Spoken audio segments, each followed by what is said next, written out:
Alrighty, here we go. I'm John Reckman with my review of AEW Dark Elevation and AEW Dark. 19 matches and just over 2 hours of wrestling programming to talk about, so let's jump into it. Let me know your thoughts on these shows in the comments, please. So we start off with Elevation. It's always good to start with the show that happened first, otherwise it would just be a hodgepodge of weirdness and nobody would know what the fuck's going on. Even though, you could argue, I've been knowing what the fuck's going on for many, many years, but I still do these videos because they're a whole lot of fun. Anyway, let's get back to the review. Tony Schiavone, Paul White, and Mark Henry on commentary. We start off with Lance Archer throwing Chase Oliver to the ring, and then he beats him up. Just beats the shit out of him and hits him with the blackout. Then cuts a promo saying that Hangman is on his list, and on his list, everybody dies. And then we get Kylan King versus Brandi Rhodes.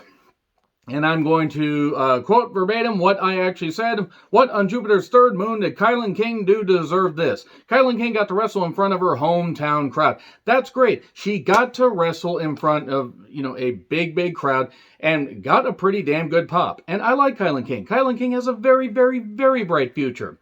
Brandi Rhodes needs to get the fuck out of the ring. She doesn't fucking belong there. She's goddamn revolting to watch, and she does the worst fucking STF that I've seen this side of Eric Watts. But at least Eric Watts was a fucking athlete.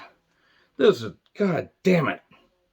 She gets a long entrance, a Cody-like entrance, and she's trying to embrace the boos and everything. The boos aren't because, oh, we want to see you get beat up. We don't want to fucking see you on television. Kylan King, though, she can be a star of the future. She has a good look. She's done very well in Dark Elevation and Dark, especially during the pandemic era. She's picking this shit up quickly.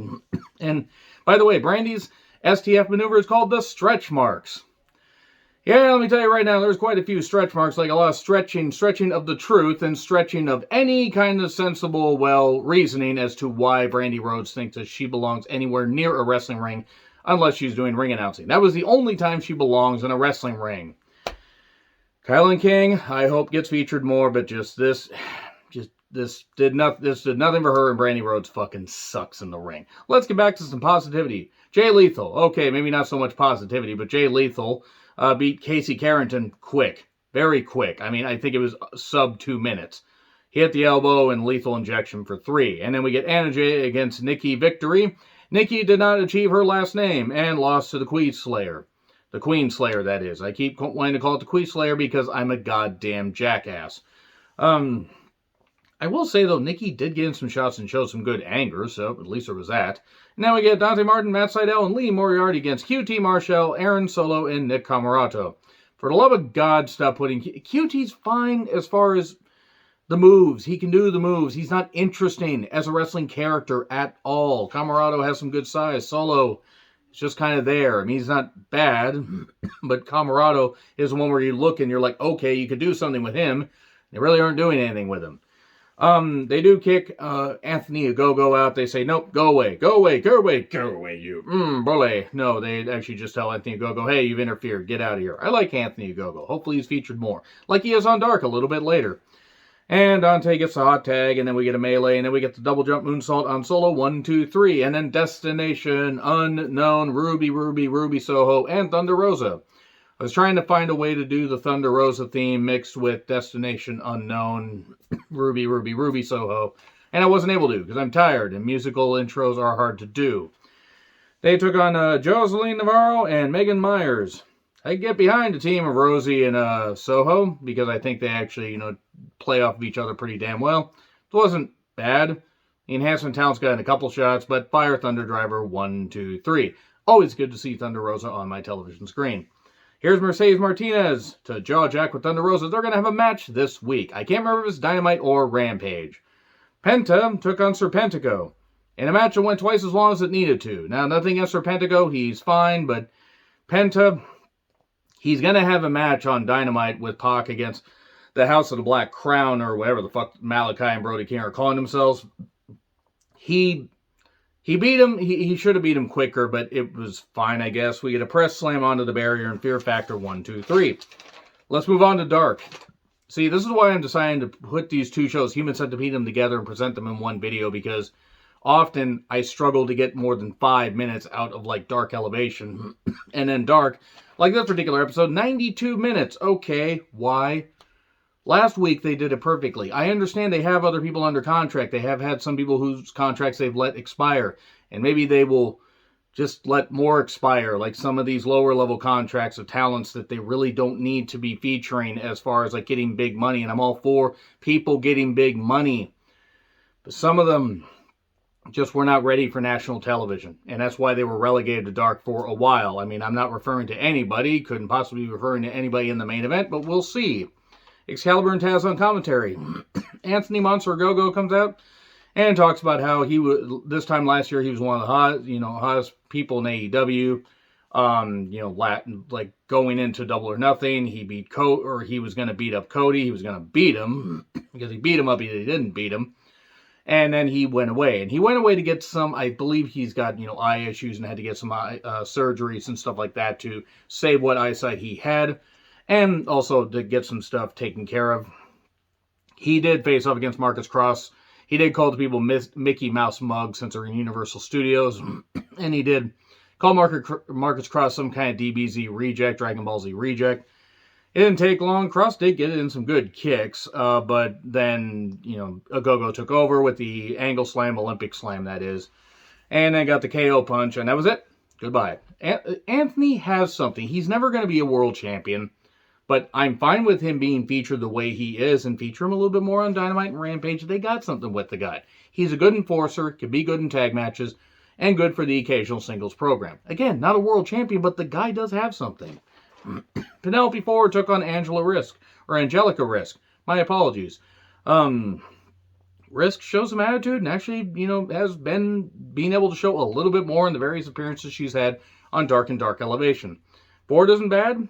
She has improved a bit. There was a weird sit out, like Angelica Risk just lunges her ass at her, and Angelica does do some good stuff, but eventually she, even after a drop kick off the second rope, she gets hit with the handspring elbow and then the Moodle lock, and Penelope Ford gets the victory. Not bad. QT Marshall took on Toa Lanoa, who has great size and shows some good fire, but QT beat him with a cutter, and anytime QT wins a match, it just, further cements it. I just am filled with indifference whenever QT's on there. So, there was a nice belly-to-belly, though, at one point by Toa, so this guy's got something. 2.0 took on Ish and Kid Bandit. What? Who were these guys? I mean, nothing against them. Who were these guys? 2.0 got the victory. Two for the show on whoever Kid Bandit is. I'm not even knocking. I can't keep up with everybody on the indies. And then Archer took on Jordan Costa. He accosted him to the ring and then beat the shit out of him. Acosta actually kept trying to do stuff, but there was his undoing. He didn't just decide to say, hey, I need to let this big Texas monster beat me up. Nope. He tried some, but then he got hit with the choke slam and the claw. He just kept doing this and just kept doing that. And that was it. And then Marvez is with Fuego del Sol. He faces Serpentico next week. Oh boy. I mean, whatever. It'll probably end up being the main event of Dark.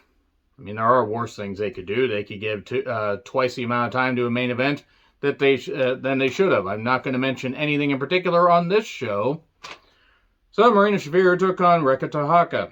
Rekka certainly was fired up here, even at one point. Got annoyed after they had locked up and they'd done some good good wrestling. Marina was like, you want to do something? She starts headbutting her. Rekka does. Okay, that's one thing. And then it looks like she's going to trap her to do some kind of suplex. Trap her leg up and do that. She just grabs a hold of her or everything, and Marina gets the tap out. That was unique. Certainly hadn't seen that before. And then Camarado and Solo took on Cameron Stewart and Dante Casanova.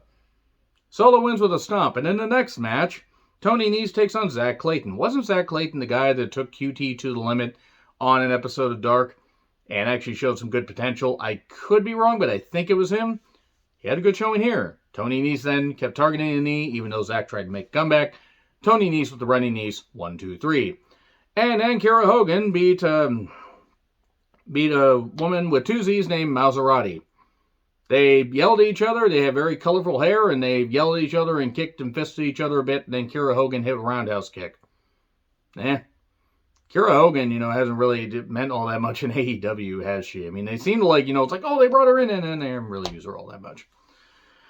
5-10 beat Ari Daivari in Invictus Cash. Easy for me to say. When he was King Cash on the Indies, it was a lot easier for me to pronounce. Ari Daivari, why not give him some more opportunities? Yeah, it was a match that went on a bit long, but it was fine. Full Nelson taps out Cash. Shivani is going to interview the Dark Order members, but QT interrupts him. He helped train them. Whoopee for you. And then he wants them to join him. And they do this instead. And then we have a beatdown. We're going to get that match on an episode of Dark. Oh boy.